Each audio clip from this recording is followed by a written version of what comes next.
എന്തുപറ്റി? താനെന്താ ഉറങ്ങാൻ വരാത്തെ? എനിക്ക് ഈ കുടുംബത്തിലെ മുഴുവൻ കാര്യങ്ങളും നോക്കണം. ചിലപ്പോ പെട്ടെന്ന് ഉറങ്ങാൻ പറ്റിയെന്ന് വരില്ല. എന്താണ് കാര്യം? മക്കളാകെ 3 പേരേ ഉള്ളൂ. അവര് വീട്ടിലെത്തിയോ ഇല്ലയോ അതെങ്കിലും അച്ഛന് ബോധം വേണ്ടേ? ഈ പാതിരാത്രിയിൽ ഒരു കുറ്റപ്പെടുത്തൽ വേണ്ട. നീ കാര്യം പറ. എവിടെ ഋഷി? എവിടെ സഞ്ജന? അവരിതുവരെ വന്നില്ലേ? അല്ല, സഞ്ജന വീട് വരെ പോകുന്നു തന്നോടല്ലേ വിളിച്ചു പറഞ്ഞത്? അല്ല, ഇനി അവിടെ എന്തെങ്കിലും പ്രോബ്ലം? അവിടെ എന്ത് പ്രോബ്ലം? തന്നെ ഫോണിങ് എന്നേ, ഞാനൊന്ന് വിളിച്ചു നോക്കാം. അവിടെ അമ്മയ്ക്ക് സുഖമില്ലാത്തതല്ലേ? അതിന്റെ ആവശ്യമില്ല.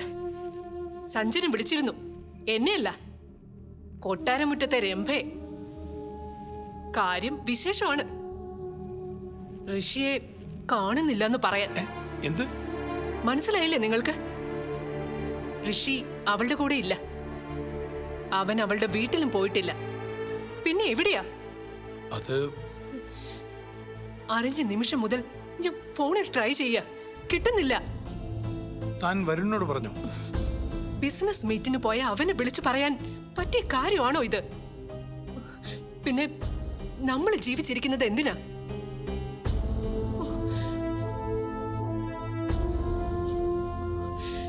സംഭവിച്ചത് എന്തായാലും അത് നമ്മളെ വിളിച്ചു പറയണമെന്നല്ല അവൾക്ക് തോന്നിയത്. അതൊരു പക്ഷേ പേടികൊണ്ടാവും. ആ, ന്യായീകരിക്കണം. കുടുംബത്തിലെ ഇല്ലായ്മ നന്മയുടെ ലക്ഷണമാണെന്ന് നിങ്ങളല്ലേ വാദിച്ചത്? മകന് ചേർന്ന സകല ഗുണമുണ്ടെന്ന് നിങ്ങൾ സ്ഥാപിക്കുകയും ചെയ്തല്ലോ. എന്നിട്ട് നിൽക്കുന്ന കണ്ടില്ലേ ഏതെങ്കിലും തെരുവില്? താൻ വാ, നമുക്ക് ഇറങ്ങി നോക്കാം. എവിടേക്ക് പറ.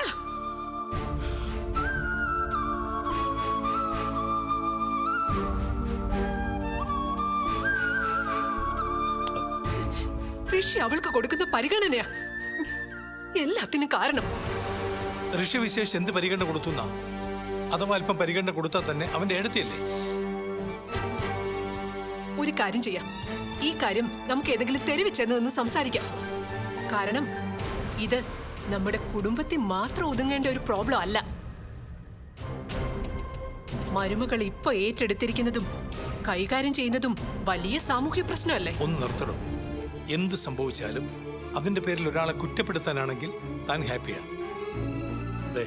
ഒരു പ്രശ്നം ഉണ്ടായാൽ ആദ്യം അതിന്റെ പരിഹാരം, അത് കഴിഞ്ഞു മതി നടന്നതിനെ കുറിച്ചുള്ള വിചാരണ. ഋഷിയെ ഞാൻ തന്നെ അന്വേഷിച്ചോളാം.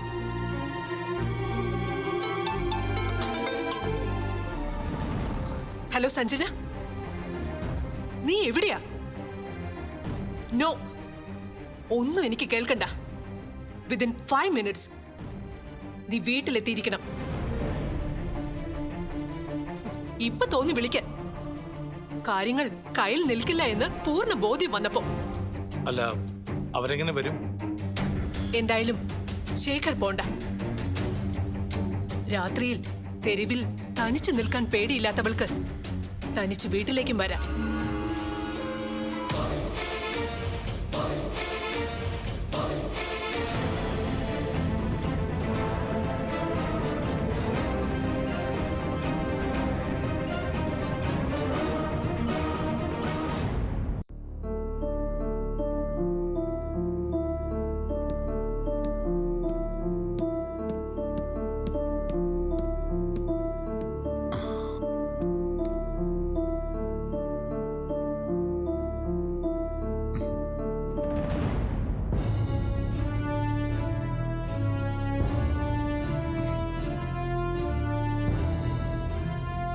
എന്താ ഇങ്ങനെ തുറച്ചു നോക്കുന്ന?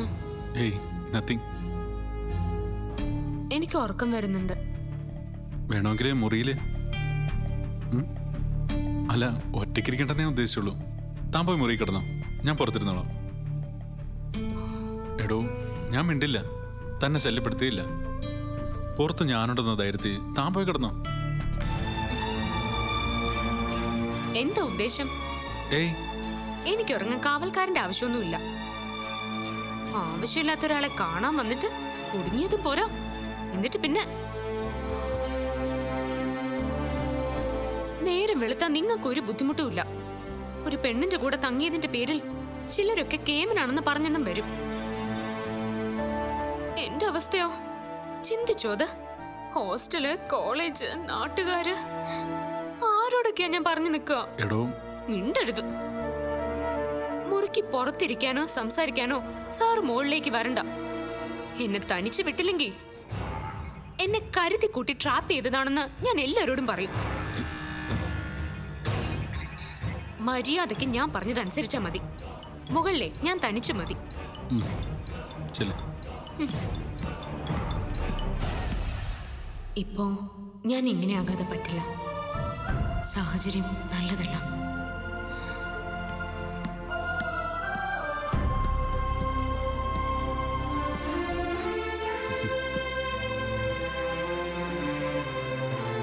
കലി തുള്ളിയ ഭദ്രകാളിയാ. നാട്ടിലെ പുലിയല്ലേ, പറഞ്ഞിട്ട് കാര്യമില്ല.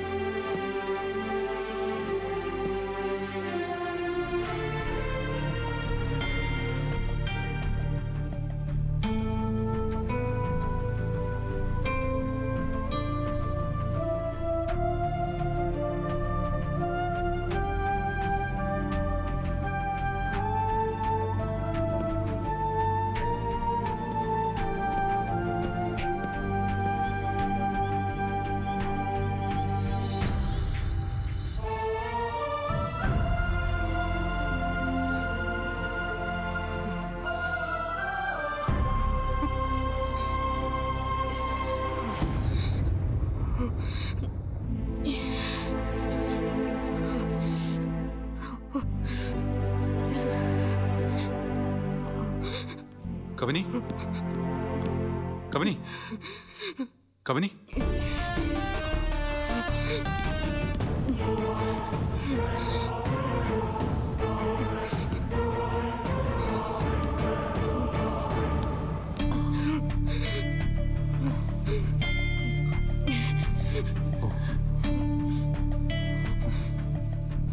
My God.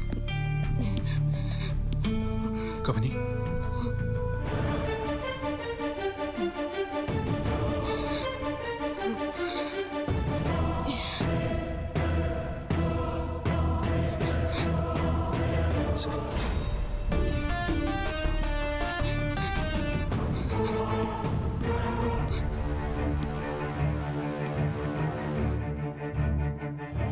Hello mister Pigman, ഞാൻ ഋഷിയാണ്. ഞാൻ നിങ്ങൾ താമസിച്ചിരുന്ന ബീച്ച് ഹൗസിലാണ്. എൻ്റെ കൂടെ ഒരു ഫ്രണ്ടും ഉണ്ട്. ഞങ്ങൾ നിങ്ങളെ തിരഞ്ഞുകൊണ്ടിരിക്കുമ്പോൾ സെക്യൂരിറ്റി ആണെന്ന് തോന്നുന്നു പുറത്തുനിന്ന് ആരെ പൂട്ടിപ്പോയി. ഞങ്ങളിതിനകത്ത് പെട്ടുകിടക്കുക. നിങ്ങൾക്ക് ഇതിൻ്റെ ഓണറിൻ്റെ നമ്പർ അറിയില്ലേ? നോ, ഇപ്പം തന്നെ വേണം. എൻ്റെ ഫ്രണ്ട് കുറച്ച് പ്രോബ്ലത്തിലാണ്. Please please. ഓക്കെ, എത്രയും പെട്ടെന്ന്. Kavani, Kavani, Kavani.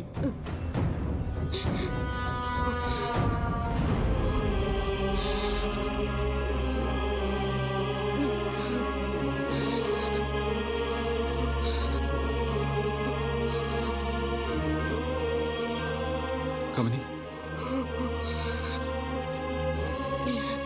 I am sorry കവനി.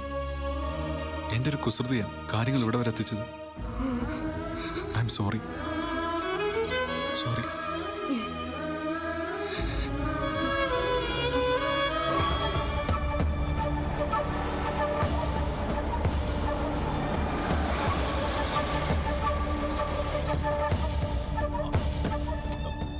Ranjini, ദേ വരുൺ. നീ എന്താ ഇന്ന് തന്നെ മടങ്ങിയത്? ഡിസ്കഷൻ തീർന്നു, പിന്നെ ഇങ്ങ് പോന്നേക്കാന്ന് കരുതി. അല്ല, നിങ്ങളെന്താ ഉറങ്ങാത്തെ? അത് നീങ്ങ വന്നേ. വാ. എന്താ ഡാഡി? സമാധാനിക്കേ. Anything serious? പറയാം.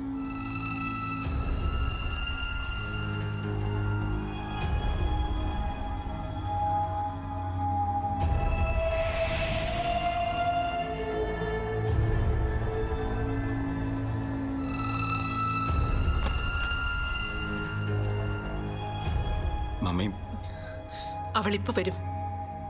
നീ തന്നെ ചോദിച്ചാ മതി. എനിക്ക് നിയന്ത്രണം കിട്ടിയെന്ന് വരില്ല. സഞ്ജനയെ തനിച്ചാക്കി ഋഷി ഒരിക്കലും ഒരിടത്തേക്കും പോവില്ല. ദാറ്റ് മീൻസ് അവൻ എന്തെങ്കിലും ഓ ഋഷിയുടെ ഫോൺ സ്വിച്ച് ഓഫാ.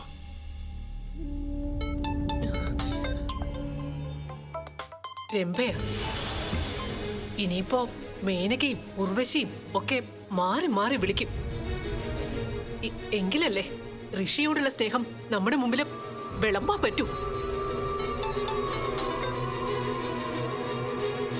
ഇനി നാളെ മുതല് ആരോടൊക്കെ എന്തിനൊക്കെ സമാധാനം പറയേണ്ടി വരും.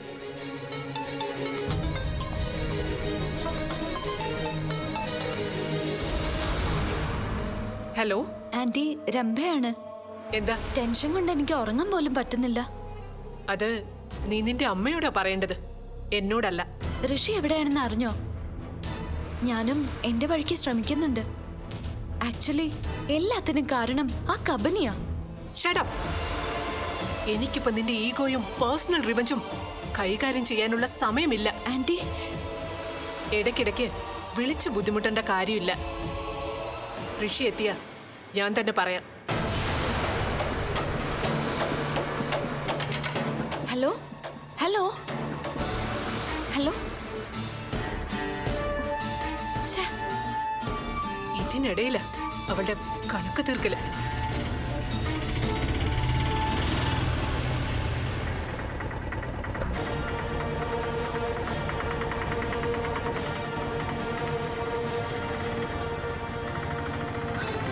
വരുൺ എപ്പോ വന്നു?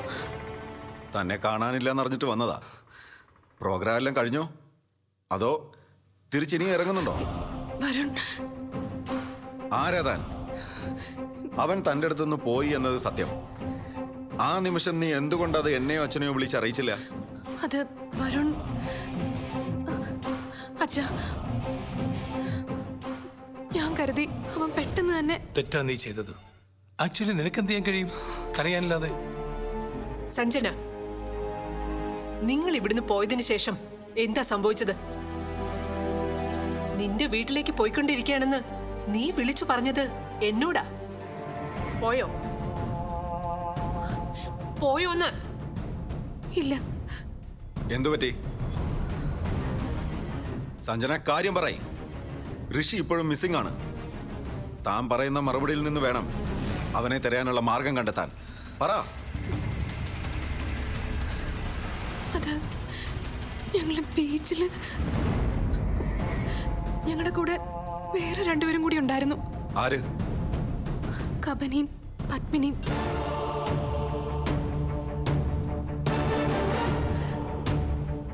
അവരുടെ കൂടെ കുറച്ച് സമയം ചെലവഴിക്കാൻ ഋഷി. അതുകൊണ്ട് എനിക്ക് വീട്ടിൽ പോണോന്ന്. How dare you? നീ അവന്റെ ഏടത്തിയാ. അല്ലാതെ. മോളെ, എന്നിട്ട് അവരൊക്കെ എവിടെ? ഋഷി മാത്രമായിട്ട് എവിടെ പോയി? ബീച്ചിൽ നിന്നാ കാണാതായത്. ഋഷിയെ മാത്രമല്ല, കബനിയും. ഇപ്പൊ എല്ലാവർക്കും കാര്യം വ്യക്തമായല്ലോ. ദൈവരഞ്ജനി സ്ട്രിക്റ്റ് ആണ്. കുടുംബകാര്യത്തിൽ പോലും പട്ടാളച്ചിട്ട കാണിക്കുന്നു. എന്തൊക്കെയായിരുന്നു പരാതികൾ? ഋഷിക്ക് എന്നെ എതിർക്കാനുള്ള സ്വാതന്ത്ര്യം കൊടുക്കുക, ഞാൻ അറിയാതെ ഇവൾക്ക് ആശ്വാസം എത്തിക്കുക. അതൊക്കെ എന്തായി? പാതിരാത്രിയിൽ ഉത്തരം പറയേണ്ടി വരുന്ന ചോദ്യങ്ങൾ എന്തൊക്കെയാ ശേഖർ? പഠിപ്പിക്കുന്ന പെൺകുട്ടി. എന്തെങ്കിലും സംഭവിച്ചാ നാളെ മുതൽ ഇന്ദ്രപുരിക്ക് മുന്നിൽ കൊടി കെട്ടാനും ബഹളം വെക്കാനും ആളുകൾ ഉണ്ടാവും. എടോ, താൻ വെറുതെ കാട് കയറി ചിന്തിക്കല്ലേ. പിന്നെ എങ്ങനെ? പറ. നിൽക്കുന്ന സിറ്റുവേഷന്റെ ഗൗരവം ഇപ്പോഴെങ്കിലും മനസ്സിലാക്കണം. അന്തസ് എന്ന വാക്കിന്റെ അർത്ഥം നേരം പുലരുമ്പോ നമ്മുടെ കൂടെ ഉണ്ടാവുമെന്ന് അറിയില്ല.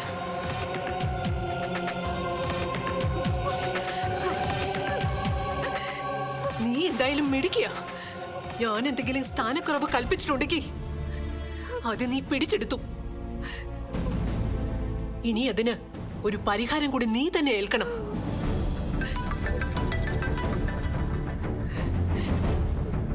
ഹലോ. അതെ, ഋഷിയോ? Okay okay.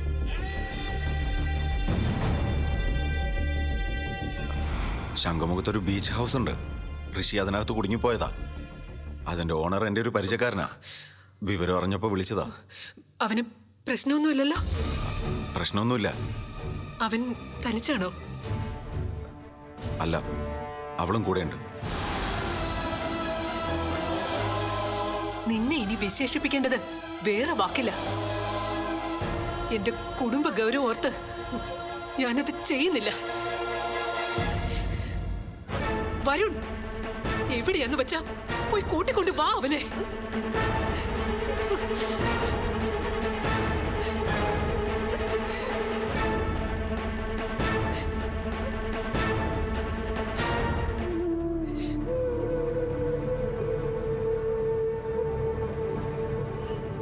മോളെ, പലപ്പോഴും കുറ്റപ്പെടുത്തലുകൾക്ക് നടുവിൽ നീ നിൽക്കുമ്പോൾ എന്തെങ്കിലുമൊക്കെ പറയാൻ പറ്റുമായിരുന്നു എനിക്ക്. പക്ഷേ ഇപ്പോ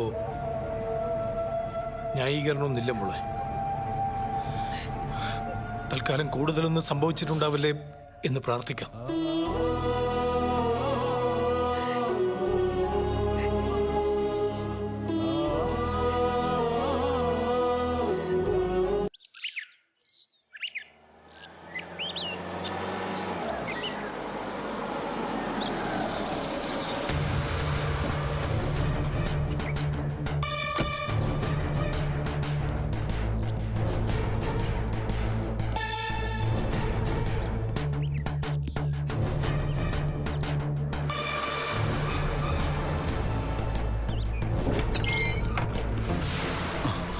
എന്തോന്ന് പരിപാടിയാ സാറേ? ആ വട്ടം വിളിച്ച് കാറും കൊണ്ട് ഉടനെ ചെല്ലണമെന്ന് പറഞ്ഞു. ഇവിടെ സുഖമില്ലാത്ത കമനി, അത് ശരി. അപ്പൊ ഇതാണ് ഫ്രണ്ട്. കമനി,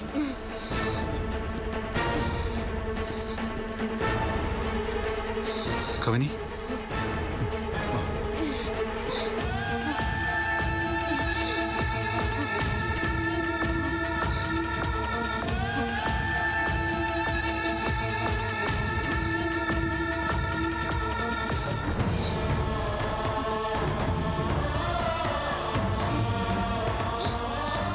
അതെ, എന്തെങ്കിലും സംഭവിച്ചിട്ട് എന്നെ അന്വേഷിച്ച് ആരെങ്കിലും വന്നാലുണ്ടല്ലോ, പോയി ഡോർ തുറക്കണം.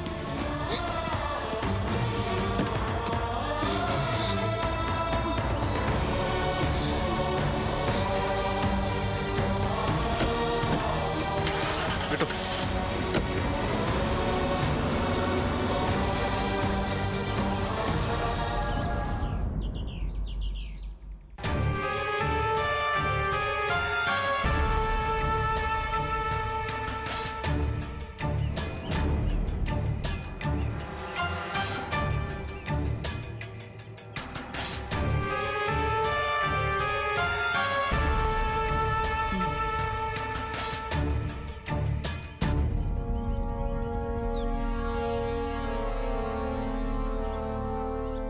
രംഭ, വന്ന് ഭക്ഷണം കഴിക്ക.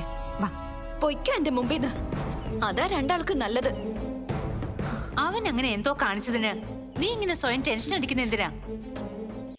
എന്താ കാര്യമെന്ന് അമ്മമ്മയ്ക്ക് അറിയില്ലല്ലേ?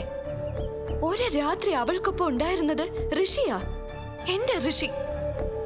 ക്യാമ്പസിൽ ഒരു പെൺകുട്ടി ഋഷിയെ കുറിച്ച് ഒരു വാക്ക് പറഞ്ഞ ഒരു സെക്കൻഡ് ഋഷിയോട് കൂടുതൽ ചിരിച്ചാൽ അത് വിലക്കിയിരുന്നവളാ ഞാൻ. എന്നിട്ട് a whole night. ബാക്കി എന്താ ഞാൻ ചിന്തിക്കേണ്ടത്?